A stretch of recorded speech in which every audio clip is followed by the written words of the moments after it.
एक ऐसे तट के बारे में जो तट किसी ज़माने में अंग्रेज़ों के लिए एक विकास का रास्ता कहा जाता था। आज हम उसी विकास के रास्ते पर मौजूद हैं। उड़ीसा का एक तट, उड़ीसा के तट को देखिए और समुद्री जगहों को देखिए। यहाँ पे समुद्री मार्ग से व्यापार होता है। इस पूरे तट को देखिए, पूरे तट के नज़ारे को देखिए, इतना विकसित राज्य, इतना विकासशील ये राज्य हमारे भारत देश में ही है। आप लोग आइए, यहाँ के बीच में देखिए कितना सुंदर और अच्छा। समुद्री लहरों को देख लीजिए, ये सारी समुद्री लहरें आपको सामने दिख रही हैं। किसी ज़माने में ये लहरें व्यापार का रास्ता, विकास का रास्ता हुआ करती थी, लेकिन अभी के ज़माने में कहा जाए लहरें एक मनोरंजन का साधन बन के रही है। लहरों को देखिए, लहरों में खेलते हुए लोगों को देखिए, ये समुद्री जगह है, समुद्री रास्ता और एक व्यापार का सुगम और सरल रास्ता। ये तट आपको देखने को मिलेगा। इस तट को देखिए, इस तट की लहरों को देखिए। यहाँ से समुद्री रास्ता, व्यापार का एक सुगम रास्ता। उड़ीसा यानी जो राष्ट्रगान की पंक्तियाँ थी, उत्कल बंग यानी उत्कल जो उड़ीसा राज्य है, उत्कल को ही उड़ीसा राज्य कहा जाता है। पुराने टाइम में किसी ज़माने में राजा महाराजाओं के ज़माने में इसको उत्कल कहा जाता था, लेकिन आज के टाइम में देखिए ये उड़ीसा और उड़ीसा का एक समुद्री तट यानी कि गोपालपुर पोर्ट आप देखेंगे। इस पोर्ट पे एक बड़े पैमाने पे व्यापार होता है। आपको एक चीज़ और बताएं, यहाँ पे आर्मी का यानी भारतीय सेना का कोस्ट गार्ड की टीम भी रहती है। यहाँ पे ट्रेनिंग भी होता है इस एरिया में।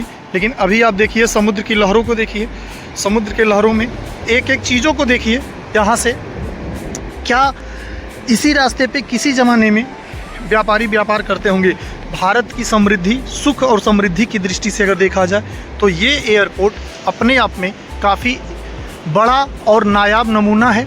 अभी ये टूरिस्ट प्लेस के रूप में विकसित हो चुका है, लेकिन किसी ज़माने में ये व्यापार के क्षेत्र में काफ़ी सुगम और सरल रास्ता माना जाता था। यानी ये गोपालपुर पोर्ट अभी भी आपको विभिन्न तरीक़ों से अगर देखा जाए, लोहों की खदानों के आयरन काफ़ी बड़े बड़े मात्रा में भारत के विभिन्न शहरों में इसी पोर्ट के माध्यम से, इसी लहरों के माध्यम से और इसी पानी के माध्यम से भारत के विभिन्न राज्यों में पहुंचाया जा सकता है। तो आप देख सकते हैं इन समुद्री लहरों को। इन लहरों को ऐसे ही ना देखिए, ये लहरें अपने आप में क्या बयां करती हैं, इन लहरों को देखते रहिए। ये लहरें भारत के विकास की लहरें हैं। ये लहरें भारत को एक समृद्ध भारत बनाने के लिए देखी जा सकती हैं, समझी जा सकती हैं। और किसी ज़माने में इस तरीके की लहरों को भारत के विकास से जोड़कर देखा जाता था। जंगल अमन अधिनायक जो है, जिसको आप सभी लोगों ने गाया होगा, सुना होगा, देखा होगा, उसी पंक्तियों में एक ग्रामीण उत्कल बंग, उसी से निकला हुआ ये शहर उत्कल यानी उड़ीसा। उड़ीसा का ये तट जो आज के टाइम में व्यापार का एक सबसे बड़ा केंद्र यूँ कहे तो हब के रूप में जाना जाता है। व्यापारियों के लिए बहुत ही सुगम रास्ता, क्योंकि ये समुद्री रास्ता है, समुद्र के रास्ते से व्यापार होता है। आप इस रास्ते को देख सकते हैं, ये समुद्र के रास्ता, समुद्री रास्ता कहा जा सकता है इसको। व्यापार के क्षेत्र में व्यापारियों के लिए एक सुगम रेल मार्ग के द्वारा कहा जाए तो उससे भी बेहतर मार्ग ये समुद्री मार्ग यानी पानी के रास्ता। हम आपको बताएं, हम इस टाइम उड़ीसा में ही गोपालपुर पोर्ट पे मौजूद है। ये गोपालपुर पोर्ट के नज़ारे देखिए, यहाँ पे हाई टाइड इतनी अच्छी, इतने व्यापक रूप से आता है। देखिए ये सारे जो चीज़ दिख रहे हैं आपको, ये सारे इसी तरीके से दिखेंगे आपको, ये सारे दिखेंगे। इधर नेवी के आप देख सकते हैं ट्रेनिंग सेंटर भी है, कोस्ट गार्ड की भी टीमें यहाँ रहती हैं। लेकिन आपको बताएं, ये गोपालपुर का पोर्ट, इस पोर्ट पे ही बड़े बड़े व्यापारी किसी ज़माने में व्यापार किया करते थे। हालांकि आज के टाइम में अगर देखा जाए तो ये टूरिस्ट प्लेस के रूप में विकसित हो चुका है, लेकिन अभी भी यहाँ पे व्यापार का काम चलता है। ये गोपालपुर का पोर्ट है। आप लोग उड़ीसा आएंगे तो गोपालपुर पोर्ट में ज़रूर आएंगे। यहाँ पे व्यापारियों के लिए एक उत्तम साधन, सुगम रास्ता कहा जाए तो इसीलिए माना जाता है। उड़ीसा के विकास की बात की जाए तो उड़ीसा का विकास इस पोर्ट के सहारे, इस समुद्र के सहारे कहा जाए काफ़ी बड़े और व्यापक पैमाने पर होता है।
ये समुद्र की लहरों को देखिए, समुद्र की आवाज़ों को सुनिए।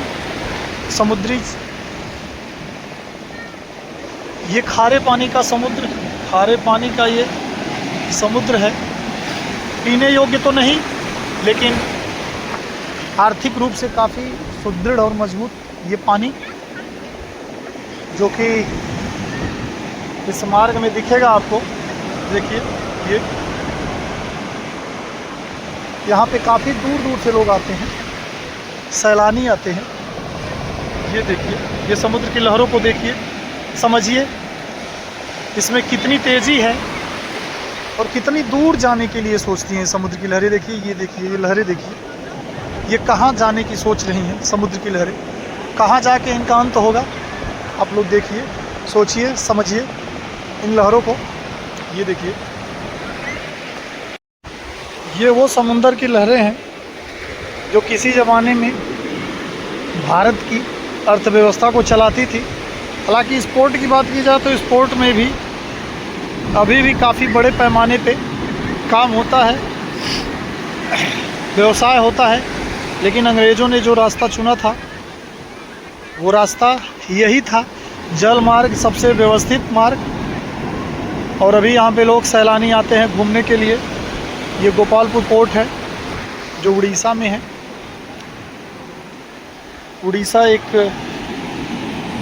भारत का पूर्वीय राज्य, जहाँ पे व्यापार किया जाता है समुद्री मार्ग से। कच्चे आयरन, कोयला और भी कई चीज़ों का व्यापारिक मार्ग है ये उड़ीसा का। ये तट, समुद्री तट कहा जाए। देखिए इन लहरों से, इन्हीं लहरों से कभी व्यापार होता था और ये लहरें इसी तरीके से व्यापारिक मार्ग का रास्ता खोलती थी। इन लहरों को देखते रहिए, समुद्र की वो लहरें।